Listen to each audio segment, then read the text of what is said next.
ಪ್ರೀತಿಸ್ತಿದ್ರು boss. ಅಮ್ಮನೂ ಕೂಡ ಅಷ್ಟೇ ಪ್ರೀತಿ ಮಾಡೋರು. ಆದ್ರೆ ಒಬ್ರನ್ನ ಆದ್ಮೇಲೆ ಒಬ್ರನ್ನ ಕಳ್ಕೊಳ್ಳೋ ಪರಿಸ್ಥಿತಿ ಬರುತ್ತೆ ಅಂತ ಅವ್ರು ಅನ್ಕೊಂಡಿರ್ಲಿಲ್ಲ. ಆ ಘಟನೆ, ಆ ಆಘಾತನ ಅವರಿಂದ ತಡ್ಕೊಳಕ್ಕೆ ಆಗ್ಲಿಲ್ಲ. ಅಮ್ಮನ್ನ ಕಳ್ಕೊಂಡಿದ್ದು ಅವ್ರ ಅರ್ಧ ಸಾಯೋ ಹಾಗೆ ಮಾಡ್ತು. ಅಕ್ಕನ್ ಕಳ್ಕೊಂಡಿದ್ದು ಅವ್ರ ಬುದ್ಧಿಶಕ್ತಿ ಪೂರ್ತಿಯಾಗಿ ಸಾಯೋ ಹಾಗೆ ಮಾಡ್ತು. ಅವ್ರ ಜೊತೆಲೇ ಇರ್ಬೇಕು ಅಂತ ನನ್ ಎಷ್ಟೋ ಸಲ ಅನ್ಕೊಂಡೆ, ಆದ್ರೆ ಆಗ್ಲೇ ಇಲ್ಲ. ಅದಕ್ಕೇನೆ ನಂಗೆ ಆ ಪೂಜೆ ಮಾಡಿಸ್ಕೊಳ್ಳೋಳ ಮೇಲೆ ಒಂದ್ ಸ್ವಲ್ಪನೂ ನಂಬಿಕೆ ಇಲ್ಲ. ಅದಕ್ಕೆ ನಾನು ಅವಳ ಮುಖ ನೋಡೋದಿಲ್ಲ. ಅವಳು ನನ್ನಿಂದ ಎಲ್ಲ ಕಿತ್ಕೊಂಡ್ಲು. ನಮ್ಮಪ್ಪ, ನಮ್ಮಮ್ಮ, ನಮ್ಮಕ್ಕ ಎಲ್ರನ್ನೂ ಕಿತ್ಕೊಂಡ್ಲು.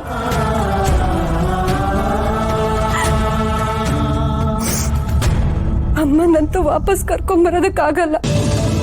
ಇನ್ನಪ್ಪ ವಾಸಿ ಆಗ್ತಾರೆ ಅಂತ ನನ್ಗನ್ಸಲ್ಲ. ಕಡೆ ಪಕ್ಷ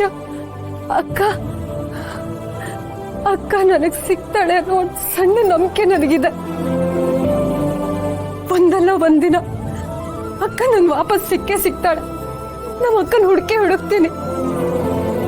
ಅವಳು ನನಗ್ ಸಿಗ್ತಾಳೆ. ನಾವ್ ಮತ್ತೆ ಒಂದಾಗ್ತೀವಿ. ಕಡೆ ಪಕ್ಷ ನನಗೆ ನನ್ನವರು ಅಂತ ನಮ್ಮ ಅಕ್ಕ ಇರ್ತಾಳೆ. ಆ ನಂಬಿಕೆ ನನಗಿದೆ.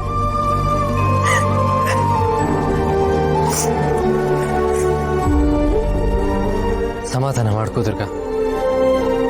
ನಿನಗೆ ನಿಮ್ಮ ಅಕ್ಕ ಖಂಡಿತ ಸಿಗ್ತಾಳೆ, ಅದು ಆದಷ್ಟು ಬೇಗ. ನಿಜವಾಗ್ಲೂ? ಖಂಡಿತ ನೀನು ನಿಮ್ಮ ಅಕ್ಕನ ಜೊತೆ ಖುಷಿಯಾಗಿರ್ತೀಯ. ನೀವ್ ಹೇಳ್ದಂಗೆ ಆದ್ರೆ ಕ್ಷಮೆ ಅಷ್ಟೇ, ಈ ಮಡಕೆಗೋಸ್ಕರ.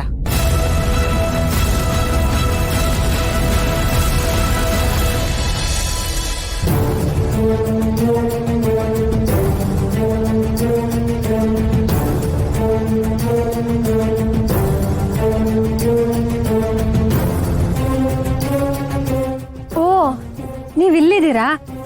ಎಲ್ಲೂ ಕಾಣಿಸ್ಲೇ ಇಲ್ಲ. ಏನೋ ಹುಡುಕ್ತಿದ್ದೀರಾ ಅನ್ಸುತ್ತೆ. ಹೌದುರ್ಗ, ನಿನಗೆ ನೆನಪಿದ್ಯಾ ಹಿತನ್ ಕತ್ತಲ್ಲಿ ಯಾವಾಗ್ಲೂ ಒಂದು ರುದ್ರಾಕ್ಷಿ ಇರ್ತಾ ಇತ್ತು? ಹಾ, ಅಪ್ಪ ಕೊಟ್ಟಿದ್ದು ನಾವು ದುರ್ಗಾಪುರಕ್ಕೆ ಹೋದಾಗ. ಹೌದುರ್ಗ, ಆದ್ರೆ ಅದು ಈಗ ಅವಳ ಕತ್ತಲ್ಲಿ ಕಾಣಿಸ್ತಿಲ್ಲ. ರುದ್ರಾಕ್ಷಿ ಜೋಪಾನ. ಮಗು ಕತ್ತು ಅದರ ಸ್ಥಾನ ಕೀಳಬಾರ್ದು. ಮಗು ರಕ್ಷಣೆ, ರುದ್ರಾಕ್ಷಿ ರಕ್ಷಣೆ. ರುದ್ರಾಕ್ಷಿ ಕಾಣಿಸ್ತಿಲ್ವಾ? ಅದೆಲ್ಲ ಹೋಗೋದಕ್ಕೆ ಸಾಧ್ಯ? ಅದೇ ನನಗೂ ಗೊತ್ತಾಗ್ತಿಲ್ಲ ದುರ್ಗಾ. ಆದ್ರೆ ರುದ್ರಾಕ್ಷಿ ಇಲ್ಲದೆ ಇರೋದು ಒಳ್ಳೇದಲ್ಲ. ಅದರಿಂದ ಹಿತಂಗ ಅಪಾಯ ಇದೆ. ಏನಂದ್ರೆ ಅಪಾಯನಾ? ಏನ್ ಹೇಳ್ತಿದ್ದೀರಾ ನೀವು? ಅದು ನಾನು ಏನ್ ಹೇಳಕ್ ಬಂದೆ ಅಂದ್ರೆ, ರುದ್ರಾಕ್ಷಿ ಅಂದ್ರೆ ರಕ್ಷಣೆ ಅಲ್ವಾ, ಅದನ್ನೇ ಹೇಳಕ್ ಬಂದೆ. ಈಗ ಪ್ಲೀಸ್ ನೀನ್ ಮಾತಾಡೋದನ್ನ ನಿಲ್ಸು, ರುದ್ರಾಕ್ಷಿ ಹುಡ್ಕೋದಕ್ಕೆ ಪ್ರಯತ್ನ ಮಾಡು. ಅಲ್ಲ, ರುದ್ರಾಕ್ಷಿ ಇಲ್ಲಾಂದ್ರೆ ಅಪಾಯ? ನಂಗೆ ನಿಮ್ ಮಾತೇ ಅರ್ಥ ಆಗ್ತಿಲ್ಲ. ನೀನ್ ಹೀಗೆ ಪ್ರಶ್ನೆ ಮಾಡೋದನ್ನ ನಿಲ್ಸು ದುರ್ಗಾ.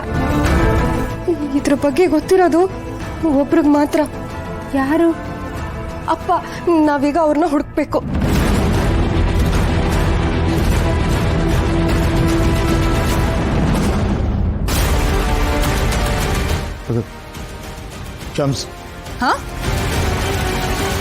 ಕ್ಷಮೆ ಕೇಳಿ ಅಂದ್ರೆ ಹೀಗೆ ಕಾಟಾಚಾರಕ್ಕೆ ಕೇಳಿದ್ರೆ ಹೇಗೆ? ಇಷ್ಟು ದಿನ ನಿಮ್ಮಿಂದ ನನಗಾದ ತೊಂದರೆಗೆ ಸ್ವಲ್ಪನಾದ್ರೂ ಸೌಜನ್ಯ ಬೇಕಲ್ವಾ? ಈ ಮಾಳ್ವಿಕಾಗೆ ಆತ್ಮತೃಪ್ತಿ ಆಗೋ ಹಾಗೆ ಕಾಡಿ ಬೇಡಿ ಶಿರಬಾಗಿ ಕ್ಷಮೆ ಕೇಳಿ. ಅರ್ಥ ಆಯ್ತಾ?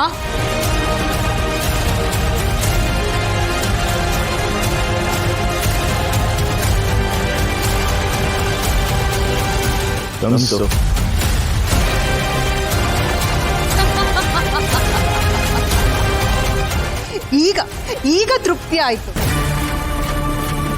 ನೀವು ಮೂರ್ಖ ಅನ್ನೋದನ್ನ ಮತ್ತೆ ಸಾಬೀತು ಮಾಡಿದ್ರಿ.